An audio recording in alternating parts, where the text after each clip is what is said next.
সম্মানিত সুধী এবং মঞ্চ উপস্থিত আমার সর্বজন শ্রদ্ধেয় সবাইকে ঈদের শুভেচ্ছা, ঈদ মোবারক। আজকে কবি আব্দুল হাই রচিত তার দ্বিতীয় কাব্যগ্রন্থ কিছুক্ষণ অন্তরাল অর্থপর গ্রন্থের বড় উন্মোচন এবং বৈজ্ঞানিক নাট্যগোষ্ঠীর ৪৯তম প্রতিষ্ঠা বার্ষিকী উপলক্ষে আজকের আয়োজনে উপস্থিত সবাইকে আবারও শুভেচ্ছা। আমাদের পূর্বতন বক্তা বলে গেলেন, আমি সেই বক্তব্য শুরু ধরে কবি এবং আমার সর্বজন শ্রদ্ধেয় বড় ভাই, যদিও খুব বেশি দিন না, একটা কথা বলা হয় যে কারো কবিতা বুঝতে হলে কবিকে আগে বুঝতে হয়। তা আমি একটু কবিকে বোঝার চেষ্টা করেছি, যদিও সম্পর্কটা খুব দীর্ঘদিনের নয়। তারপরও আমার কাছে মনে হয়েছে যে এই কবিতায় যে ৩৮টি কবিতা স্থান পেয়েছে, এই ৩৮টি কবিতায় কবির হৃদয়ের অন্তর্বেদনা প্রস্ফুটিত হয়েছে। আমরা জানি যে এই বইটি কবিতার প্রয়াত স্ত্রীকে উৎসর্গ করেছেন। ফলে কবিতার লাইনে লাইনে যেন স্ত্রী বিয়োগের যে করুণ সুর, সেই সুরটি আমরা এই কবিতাগুলোর মধ্যে দেখতে পাই। যেমনটি প্রথম কবিতায় আমরা দেখি, কবি বলছেন, শুক্তার কবিতায় একটা জায়গায় বলছেন, তোমার যত্নে গড়া আঙিনা শুক্র বুধ ও বৃহস্পতিরা আলোকিত করে কিনা, সরোবরের আশংস সোনামণি দল উৎসব জলপানি করে কিনা। এখানে আমার মনে হয়েছে বুধ শুক্র বৃহস্পতি। আমরা জানি যে কবির তিনজন সন্তানকেই হয়তো বা কবি এখানে মিল করেছেন। আমরা জানি যে বাবা হিসাবেও কবি আব্দুল হাই একজন সফল মানুষ। প্রথম সন্তান এবং দ্বিতীয় সন্তান দুজনেই প্রকৌশলী, বড়জন বুয়েট থেকে পাশ করেছেন। তার একমাত্র কন্যা, তিনিও উচ্চশিক্ষিত, জাহাঙ্গীরনগর বিশ্ববিদ্যালয়ে লেখাপড়া করেছেন। এখানে বুধ শুক্র বৃহস্পতি এই শব্দগুলো ব্যবহার করে তিনি তার নিজের ভিতরের বেদনাকেই যেন আমাদের সঙ্গে উপস্থাপন করেছেন। অনেকটা বলতে পারে যে বস্তু দর্শন থেকে তিনি ভাববাদী দর্শনের মধ্যে আমাদেরকে নিয়ে যাওয়ার জন্য একটু চেষ্টা করেছেন। আবার পরবর্তী কবিতাটাই দেখি অন্তরাল, এই কবিতাটিও তার স্ত্রীকে নিবেদিত কবিতা। সেখানে তিনি বলছেন, আবারও সেই আগের লাইনের পুনরাবৃত্তি, তিনি বলছেন, দুটি মন অনন্ত সীমানায় ডানা মেলে মুক্ত আকাশে শুক্র বুধ বৃহস্পতি গা ঘেসে মেলে মেঘের আড়ালে অনুপম শিহর লুকোচুরি খেলা, অবশেষে একান্তে পাশে বসা কিছুক্ষণ দুনিয়া। যেন আমাদের যে জীবনের যে ব্যাপ্তি, আমরা যেন পৃথিবীতে এসেছি কিছুক্ষণের জন্য, কবি হয়তো সেটি বোঝাতে চেয়েছেন যে কিছুক্ষণের জীবন, এই জিন্দগি, এই যে আমাদের বায়োলজিক্যাল জীবনের যে ব্যাপ্তি, সেটি কিছুক্ষণ। যদিও কিছুক্ষণ সময় নিয়ে অনেক কথা আছে, কিছুক্ষণ কতখানি সময়। আমি ডিকশনারিকে ঘেটে দেখলাম, এক জায়গায় বলা হচ্ছে যে কিছুক্ষণ মানে 40 বছর, আর এক জায়গায় বলা হচ্ছে কিছুক্ষণ আসলে কতখানি সময় আমরা জানি না। তাহলে যদি বলি যে আমাদের জীবনটা আসলে কিছুক্ষণ, এই কিছুক্ষণের মধ্যে আমরা যা কিছু করি তা যেন নিমিশে অন্তরালে চলে যায়। আমাদের যখন অন্তর্ধান হয়, এই বায়োলজিক্যাল দেহটা যখন এই পৃথিবী থেকে চলে যায়, তখন সব কিছু অন্তরালে চলে যায়। সেখানেই তারপরে আমাদের কিছুক্ষণের যে মানে প্রাপ্তি, কিছুক্ষণের যে চাওয়া পাওয়াগুলো, সেগুলো যেন এরপরে অতঃপর তারপর যেন সেই আবেশ থেকে যায়। এভাবেই মানুষ হয়তো বা আমরা সেই পৃথিবীর সৃষ্টি থেকে আজ পর্যন্ত মানুষ মহাকালের পথে পাড়ি দিয়েছে। আবার আরেকটি কবিতা তিনি বলছেন, নীরব যন্ত্রণা। এই কবিতাটি মনে হয়েছে তিনি তার স্ত্রীকে উপলব্ধি করেই লিখেছেন। তিনি এক জায়গায় বলছেন, পুষ্প কাননে টাকা তারের বেড়া, ওভারে তোমার চোখের চাহনি, বিচলিত আমার চোখের বিনতি, মনের গভীরে জোয়ার ভাটা, আসতে পড়ে ফিরে না বলা কথাগুলো, ঝরে পড়ে অবহিত চোখের বিন্দু জলে। যেন সেই কিছুক্ষণের যে স্মৃতিময়তা, সেই তার যে 30-35 বছর দাম্পত্য জীবন, এবং আমরা জানি যে আমাদের কবি আব্দুল হাই, তিনি ব্যক্তি জীবনে সরকারি চাকরি করেছিলেন, অডিটর ছিলেন, এবং আমাদের প্রয়াত ভাবিও তার সহকর্মী ছিলেন। ফলে এই যে তাদের যে জীবনের যে কেমিস্ট্রি, তার যে জীবন ঘনিষ্ঠ যে অভিজ্ঞতা, সেই অভিজ্ঞতার যেন একটা সুর আমরা এই কবিতাগুলো দেখতে পাই। আবার এখান থেকে একটু অন্য ধরনের কবিতার দিকে আমরা দেখি, যেমনটি আমাদের মাসুদ মুস্তাফিজ ভাই বলে গেলেন যে মৌসুমীয় বলদান এবং স্বাধীনতা নামে দুটি কবিতা পাশাপাশি এখানে স্থান পেয়েছে। আমরা জানি যে কবি 71 সালে যুদ্ধের সময় কবি ইন্টারমিডিয়েট ছাত্র, ফলে যুদ্ধকে কাছ থেকে লিখেছে। এবং আমি এই শুনেছি যে 73 সালে যখন বঙ্গবন্ধু মোহাম্মদ দিনাজপুরে এসেছিলেন, এই নীলির মোড়ে যখন তিনি সমাবেশ করেছিলেন, এই আমাদের কবি উপস্থিত ছিলেন। তো এই বিষয়গুলো তার কবিতার মধ্যে এসেছে। তিনি এখানে একটা লাইন বলেছেন এইভাবে যে আম্র কারণের ঝড় পাতার মর্মধ্বনি, বহমান স্মৃতির প্রতিধ্বনি, খচিত সম্বোধনী বঙ্গবন্ধু বিচারিত মুজিব বলদা। আম্র কারণ সেই 1757 আম্র কারণের ইঙ্গিত দিয়ে কবি আমাদেরকে বোঝাতে চাচ্ছেন যে বাঙালি জাতির যে আজন্ম চেতনার যে জায়গাটি ছিল, মুক্তির যে জায়গাটি ছিল, সেটি যে পরিপূর্ণতা আমাদের বঙ্গবন্ধু দিয়ে গিয়েছিলেন, সেই জায়গাটিকে টাচ করে কবিতা এই মুজিব বলদান কবিতাটি কবি লিখেছেন।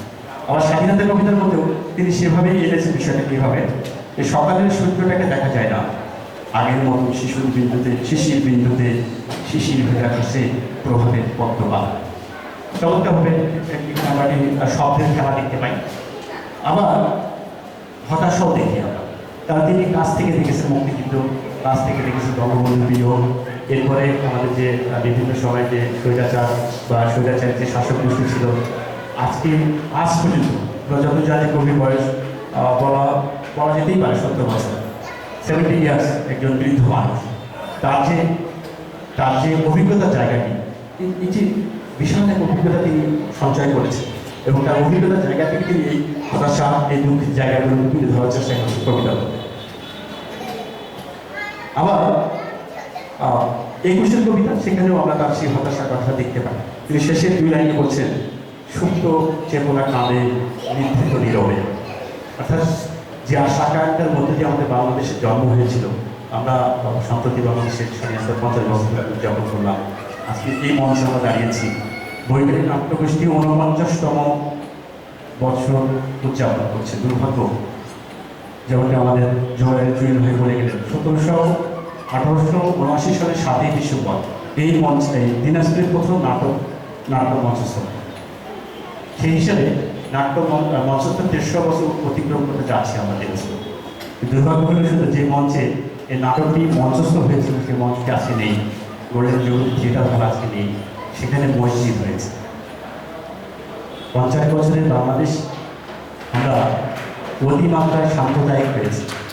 যে ন্যায্যতা, যে সাম্যতা, যে মানবিক মর্যাদার কথা বলে আমাদের দেশ স্বাধীন হয়েছিল, আমাদের মুক্তি পাগল আমাদের পূর্বপুরুষরা বুকে রক্ত ঢেলে দিয়ে দেশকে এনেছিল। আজকে 50 বছর এসে আমরা দেখি সেই ন্যায্যতা, সাম্যতা, মানবিক মর্যাদা কোথায় গিয়ে দাঁড়িয়েছে, কষ্ট থেকে যায়। এই বিষয়গুলো কবিতা, আসলে কবিরা তো সবসময় সমাজের সবচেয়ে স্পর্শকাতর অংশ হয় কবিরা, এবং দেখা যায় পৃথিবীর ইতিহাসে যে কবিরাই সর্বপ্রথম সবাই এই অন্যায়ের বিরুদ্ধে প্রতিবাদ করে। এরকম কবি আমরা জানি যে এখানে আরেকটি কথা না বলে নাই, আব্দুল হাই 80 দশকে এবং 90-এর দশকে এবং আরও পরে তিনি এইচ.এম. গালিব নামে লিখতেন, শব্দ নামে লিখতেন। এবং সেই সময় একটা কবিতা আমার পড়ার সৌভাগ্য হয়েছে, ইয়াসমিন ট্রেজেডি নিয়ে তার একটা কবিতা, এবং এই কবিতার জন্য তিনি সম্মানিত হয়েছে। যাই হোক, এইভাবে তিনি কিন্তু প্রতিবাদী লেখা তারা আছে, আমি দেখেছি। হয়তোবা তিনি যেহেতু সরকারি চাকরি করেন, যারা সরকারি চাকরি করেন তারা জানেন যে সরাসরি সেইভাবে তারা বলতে পারেন না, যেভাবে বলা দরকার সেভাবে তারা বলতে পারেন না। তখন কবিতা কী করেন, রূপক আশ্রয় গ্রহণ করে অনেকটা, যেমন আমাদের মাসুদ মুস্তাফিজ বলে গেলেন, রূপরেখা, উপমা, অনেক শব্দের মানে কাজ করে কবিতাকে তারা পাঠকের সামনে উপস্থাপন করে। এভাবে কবিতা শেষে আজকে 70 বছর বয়সে এসে কবি অনেকটা অসহায় হবে।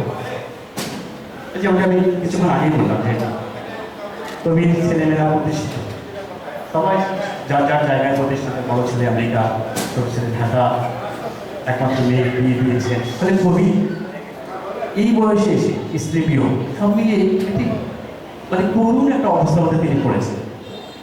এই জায়গাটি যেন আমরা তার বেলা শেষে কবিতার মধ্যে দেখতে পাই। তিনি বলছেন, খোলা মাঠে আমি একান্ত বসে দৃষ্টি পশ্চিম আকাশে, দুপুরে দীপ্ত সূর্যটা ক্লান্ত বিষণ্ণ, ঝলসনা আলো নেই, প্রকৃতি শান্ত, সবুজ শ্রাবণীমা। দৃষ্টি ফেরাতেই 2 বাহুগুলো হচ্ছে ষোড়শ বালিকা, বন্ধু নিরালায় একা একা কেন ফিরে এসো আমার বাহুডোরে কিছুক্ষণ পর চলে আসো। মানে অতীত স্মৃতি মন্থন কবি করছে। আবার এই কবিতা শুরু ধরে আরেকটি কবিতা আমরা এখানে দেখতে পাই, বৃদ্ধাশ্রম।